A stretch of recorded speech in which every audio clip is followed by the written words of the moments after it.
Hello दोस्तों, सभी को मेरा नमस्कार है। मुस्कान स्टडी ऑफिशियल में आप सभी का स्वागत करती हूँ। किम छो, क्या हालचाल है? आशा है सभी का मस्त, बढ़िया और मजेदार होगा। तो चलिए बढ़ते हैं अपने टॉपिक की ओर। टॉपिक का नाम है पोषण, यानी कि पोषण किसे कहते हैं।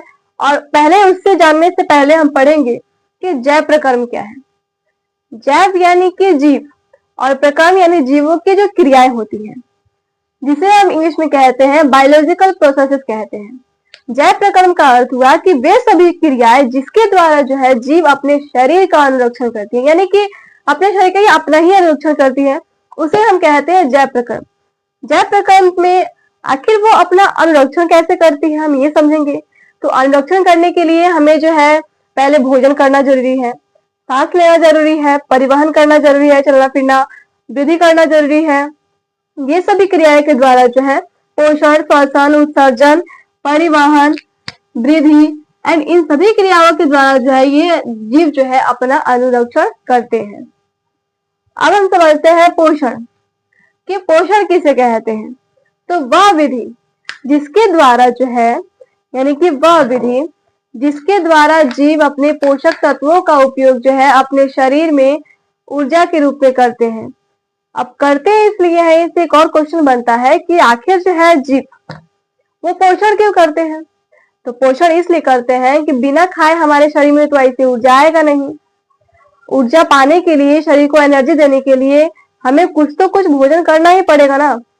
तो ऊर्जा प्राप्त करने के लिए, एनर्जी पाने के लिए जो है हमें भोजन की आवश्यकता होती है।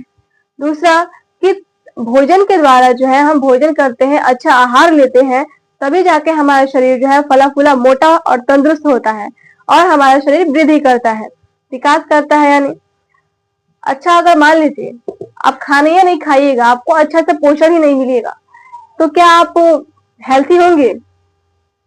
आप सुने होंगे गांव देहात में कि आम भाषा में ऐसे लोग कहते हैं कि भोजन तो जो है, इसको मतलब भोजन अच्छा से नहीं मिला है तो वो वैसे ही दुबला पतला रह गया है, यानी कि इसे जो है आहार बचपन से ही अच्छा से नहीं मिला है, इसलिए ये वैसा हो गया है। एक होता है कि माँ के पेट में ये होता है कि बच्चे को यदि माँ अच्छा से भोजन नहीं करेगी तो बच्चा भी हेल्थी नहीं होगा, और वो हेल्थी न होने के कारण अब बड़ा भी होता है तो उसे मतलब वैसे ही रह जाता है। और दूसरा ये कि अगर बच्चा मान लीजिए हेल्थी हो भी गया, उस समय जो है बच्चे को वहां से जो है अच्छा भोजन ना दिया जाए तो वो भी जो है कमजोर पड़ने लगता है। इसलिए एक स्वस्थ मनुष्य के लिए सही आहार लेना बहुत ही आवश्यक होता है, वरना जो है ना तो भोजन के बिना वो चल फिर सकता है, ना ही उसका अच्छा से वृद्धि होगा। क्या तो वो छोटा ज्यादा हो जाएगा या फिर एकदम पतला हो जाएगा, ऐसे हो जाएगा वो। उसके बाद हम समझते हैं कि पोषण का जो है क्या है कि इसे दो भागों में बांटा गया है। पोषण को दो भागों में बांटा गया है, पहला स्वपोषण और दूसरा परपोषण।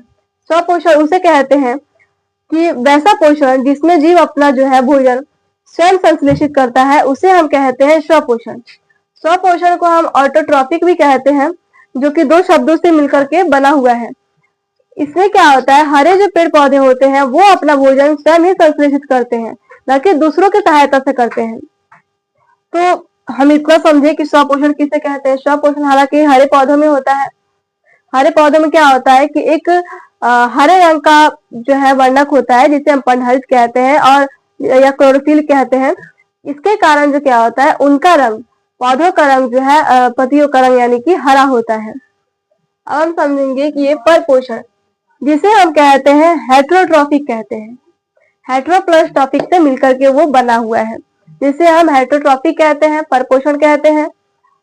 परपोषण की वैसा पोषण जिसमें जो जीव अपना भोजन जो है स्वयं संश्लेषित न करके दूसरों की सहायता से संश्लेषित करता है। जैसे कि एग्जांपल में समझ लीजिए मनुष्य हो गए। हम जो है अपना भोजन क्या स्वयं बनाते हैं? नहीं बनाते हैं।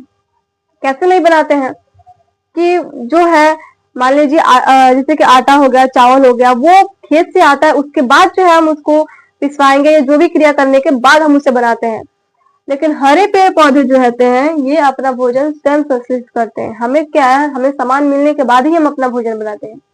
बनाते तो खुद से, लेकिन वो सामान हम खुद से नहीं बनाते हैं जिससे हमें जो है भोजन बनाना होता है। बल्कि वो हमें बाहर से खरीद के लाए, उसके द्वारा हम भोजन को बनाते हैं। और यहाँ क्या हुआ, अब समझेंगे कि स्वपोषण और स्वपोषी में अंतर क्या है। स्वपोषण, इसमें ही कंफ्यूज हो जाता है कि स्वपोषण और स्वपोषी में अंतर क्या है। तो स्वपोषण हम बताएं कि वैसा पोषण जिसमें जीव अपना भोजन स्वयं बनाता है, और स्वपोषी का अर्थ होता है कि पोषण की वह विधि जिसमें जीव अपना भोजन जो है स्वयं बनाते हैं। यानी कि अंतर इसमें यह है कि हम जो भोजन बना रहे हैं वह स्वपोषण है, लेकिन जिस विधि से बना रहे हैं, जिस विधि द्वारा बना रहे हैं, वो है स्वपोषण, और उस जीव को हम स्वपोषी कहते हैं। वैसे ही इसमें हो गया। फिर परपोषण क्या होता है कि परपोषी किसे कहते हैं।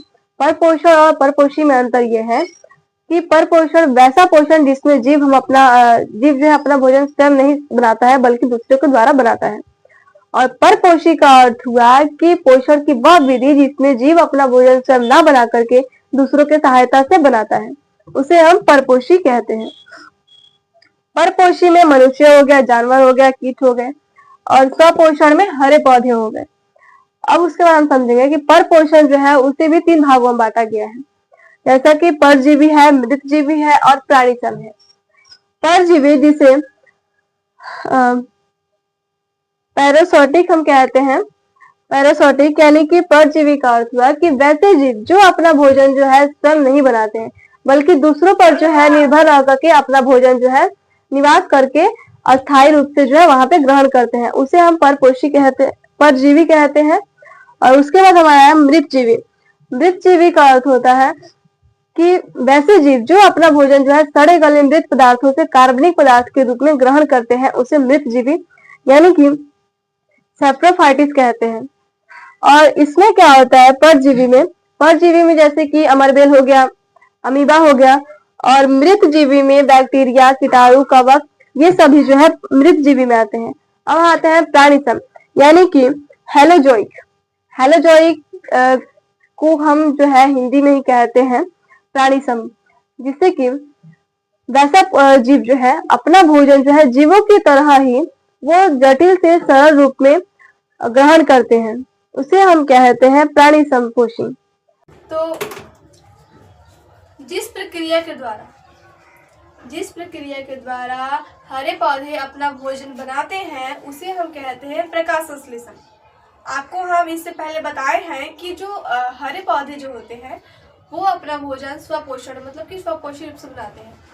इसका मतलब कि वो अपना भोजन जो है स्वयं बनाते हैं, बल्कि किसी और के सहायता से नहीं बनवाते हैं, वो खुद ही अपना भोजन जो है संश्लेषण करते हैं।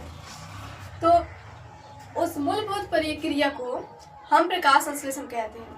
फिर से एक बार कह रहे हैं कि जिस प्रक्रिया द्वारा हरे पौधे अपना भोजन स्वयं बनाते हैं उस मूलभूत प्रक्रिया को हम प्रकाश संश्लेषण कहते हैं। अब प्रकाश संश्लेषण के लिए आखिर में क्या क्या लगता होगा, किस किस चीज़ से वो अपना भोजन बनाते होंगे। जैसे कि मान लीजिए हम लोग अपना जो भोजन बनाते हैं, दाल चावल सब्जी जो भी खाते हैं, हम लोग बहुत कुछ खाते हैं, पकवान खाते हैं, शाकाहारी हैं, मांसाहारी, मतलब जो भी है। तो हर चीज़ को बनाने के लिए कुछ ना कुछ सामग्री की ज़रूरत पड़ती है। जैसे हम मान लीजिए कि चावल बना रहे हैं, तो चावल बना रहे हैं तो उसमें पानी भी लगता है, चावल भी लगता है। और सब्जी बना रहे हैं तो उसमें आलू, प्याज या मर्चा वर्चा जो भी चीज़ें हैं ये सब लगता है ना। तो वैसे ही जब हम अपना भोजन बनाते हैं तो इतनी सारी चीज़ें लगती हैं, इतने सारे सामग्री का जो है ज़रूरत पड़ता है। तो वैसे ही ये जो प्रकाश संश्लेषण में जो हरे पौधे अपना जो भोजन बनाते हैं उन्हें भी कुछ सामग्री की ज़रूरत पड़ती है। वो सामग्री, वो कच्ची सामग्री जो है वो 4 है। पहला सूर्य का प्रकाश है, और दूसरा जल है, तीसरा क्लोरोफिल है, और चौथा कार्बन डाइऑक्साइड है।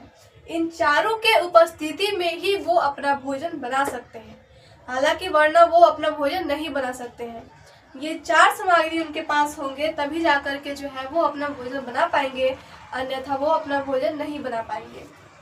अब इसमें देखिए कुछ पौधे भी ऐसे होते हैं ना, कुछ होते हैं जिनमें प्रकाश संश्लेषण की क्रिया होती है। इसमें जो ये बात नहीं है कि सभी पौधे में जो है प्रकाश संश्लेषण की क्रिया होती ही होगी, कुछ में होती है तो कुछ में नहीं होती है। तो वैसे जो पौधे होते हैं जिसमें नहीं होती है प्रकाश संश्लेषण क्रिया, उसे हम कहते हैं परजीवी या मृतजीवी कहते हैं। मृतजीवी में हमारा आ गया, जैसे यहाँ पे है मृत जीवी में गोबर छत्ता आ गया। गोबर छत्ता आप लोग जानते ही होंगे गोबर छत्ता किसे कहते हैं। और दूसरा क्या हो गया, अमर बेल।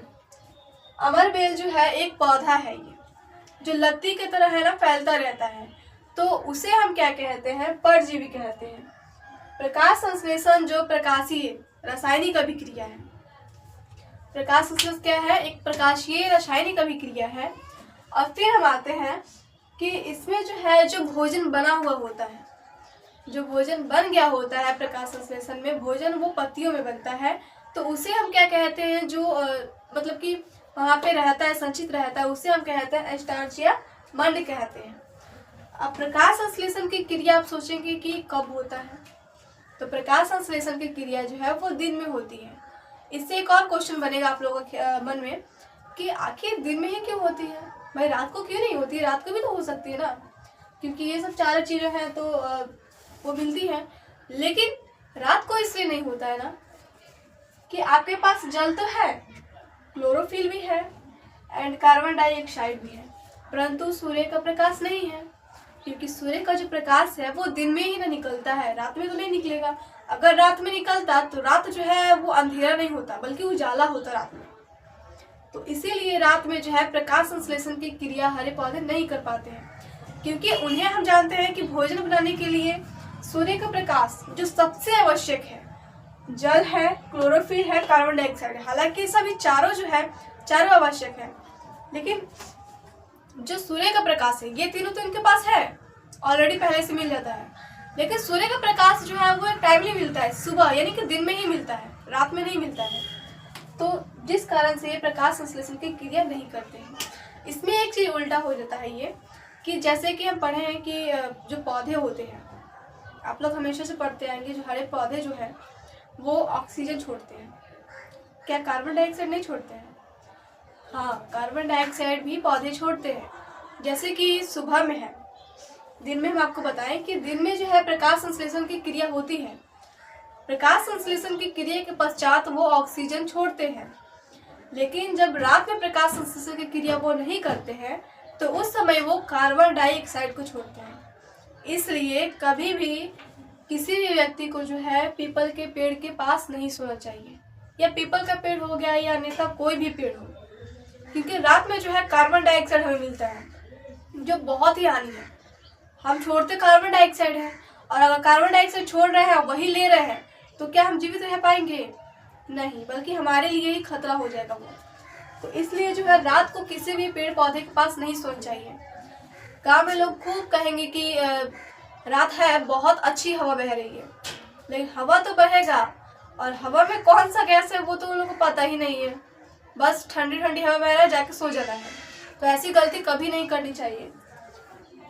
उसके बाद हम ये आएंगे कि जो क्लोरोफिल है, ये क्लोरोफिल है, आखिर पौधे का रंग हरा क्यों होता है? पौधे का रंग जो है हरा होता होगा तो किसी कारण से ही ना, आखिर तो कुछ होगा उसमें। जी होता है, उसमें होता है पर्णहरित होता है, जो कि क्लोरोफिल हम जिसे कहते हैं। इसी क्लोरोफिल के कारण जो है पौधों का रंग हमारा हरा होता है, अन्यथा पौधों का रंग हरा नहीं होता यदि क्लोरोफिल नहीं होता तो इतना का जो है आप स्क्रीनशॉट ले लीजिए, उसके बाद हम आपको आगे समझाते हैं कि प्रकाश संश्लेषण से हमें क्या फायदा है, यानी कि वायुमंडल को क्या फायदा है और हमें क्या फायदा है। तो प्रकाश संश्लेषण की जो क्रिया है वो वायुमंडल में जो है वो मतलब ऑक्सीजन को और वहां के पर्यावरण को जो है संतुलित प्रदान करती है। प्रकाश संश्लेषण क्रिया जो है पूरे वायुमंडल को संतुलित रखता है। और दूसरा यह है कि प्रकाश संश्लेषण की क्रिया जो है शुरू से लेकर के अंत तक, शुरू से लेकर के और अंत होने तक जो है, खत्म होने तक की क्रिया जो है ये क्लोरोप्लास्ट में ही होता है। तीसरा आता है कि आखिर प्रकाश संश्लेषण के अंग जो है किसे कहते हैं और अंगक किसे कहते हैं। अंग जो है वो पत्तियां को कहते हैं एंड अंगक जो है क्लोरोफिल को, हरित लवण को कहते हैं। तो क्यों कहते हैं? पत्तियों को अंग हम इसलिए कहते हैं क्योंकि पत्तियों में ही उसका भोजन बनता है, और क्लोरोफिल को इसलिए कहते हैं क्योंकि सूर्य के प्रकाश को जो है वो संचित रखता है, इसलिए हम उसका प्रकाश संश्लेषण का अंगक जो है क्लोरोफिल को कहते हैं। उसके बाद आता है कि आखिर प्रकाश संश्लेषण की क्रिया होती है तो उसमें किस किस चीज का निर्माण होता है। कुछ तो होता होगा, बनने में कुछ लग रहा है तो बनकर कुछ तैयार भी तो होता होगा ना। वैसे ही जब प्रकाश संश्लेषण की क्रिया खत्म हो जाती है तो उसमें हमारा ग्लूकोज का और जल अर्थात ऑक्सीजन का निर्माण होता है। अब हम आते हैं कि पत्तियों की बाहरी त्वचा। पत्तियों के बाहरी त्वचा को हम कहते हैं एपिडर्मिस, और उसमें जो है रंध्र पाया जाता है जिसे हम कहते हैं एस्टोमाटा। एस्टोमाटा जो है ये इसका बंद होना और खुलना जो है कोशिका यानी कि द्वार कोशिका के द्वारा होता है। और उसके बाद क्या है कि प्रकाश संश्लेषण की क्रिया में रंग मायने नहीं रखता, कि प्रकाश संश्लेषण की क्रिया जो है उसमें रंग मायने नहीं रखता, पौधे का रंग कैसा है कैसा नहीं है, बल्कि क्लोरोफिल उसमें होना चाहिए जिसके कारण से जो है पौधा ताजा और जो है हरा रहे। उसके बाद आता है प्रकाश संश्लेषण की क्रिया जो है 2 चरणों में होती है। पहला चरण ये है कि जो प्रकाश की उपस्थिति में हो, और दूसरा चरण ये है कि जो प्रकाश की अनुपस्थिति में हो।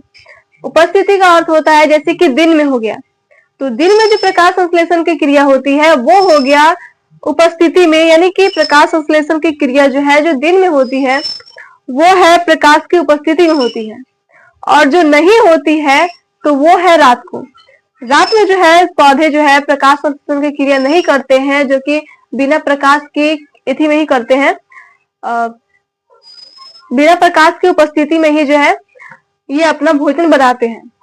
जहां पे दिन में ये ऑक्सीजन छोड़ते हैं और रात में कार्बन डाइऑक्साइड को छोड़ते हैं। रात में ये ऑक्सीजन लेंगे परंतु दिन में ये कार्बन डाइऑक्साइड लेंगे भोजन बनाने के तहत। इतना हमने देखा। उसके बाद क्या होता है कि हम जानेंगे अमीबा के बारे में, और उसके बारे में जानने से पहले आप इतना का जो है स्क्रीनशॉट ले लीजिए।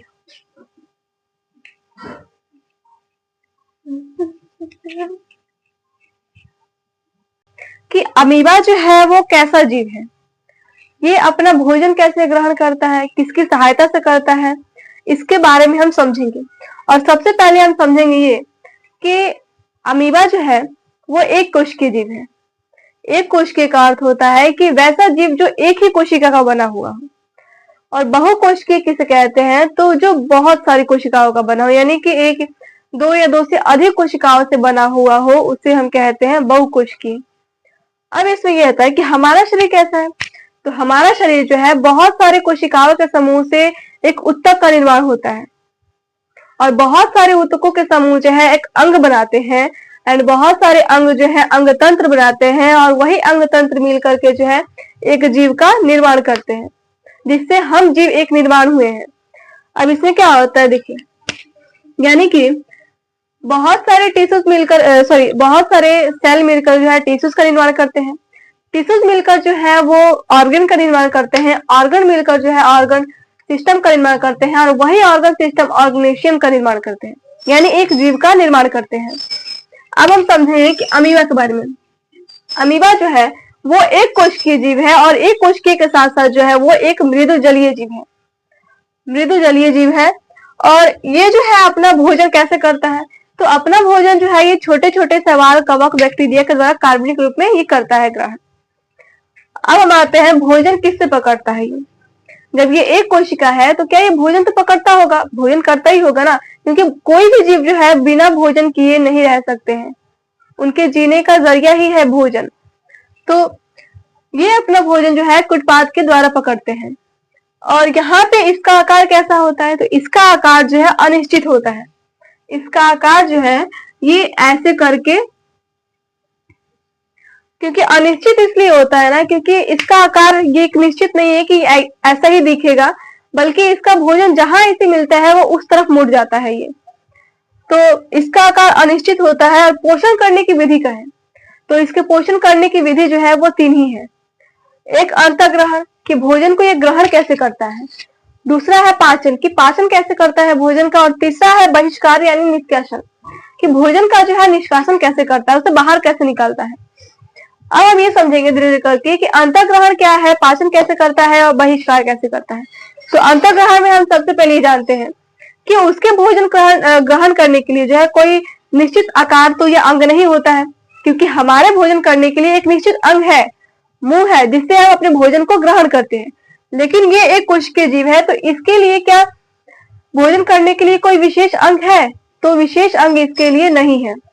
ये अपना भोजन क्या होता है कि जब मान लीजिए अमीबा है और इस अमीबा के पास यहाँ ऐसे भोजन आया, ये भोजन आया, भोजन को देखता है तो क्या करता है, उस समय जो कुटपाथ का निर्माण होता है, ये चारों तरफ जो है ये वाला इस कुटपाथ का निर्माण होता है और ये चारों तरफ से ऐसे भोजन को घेर लेता है।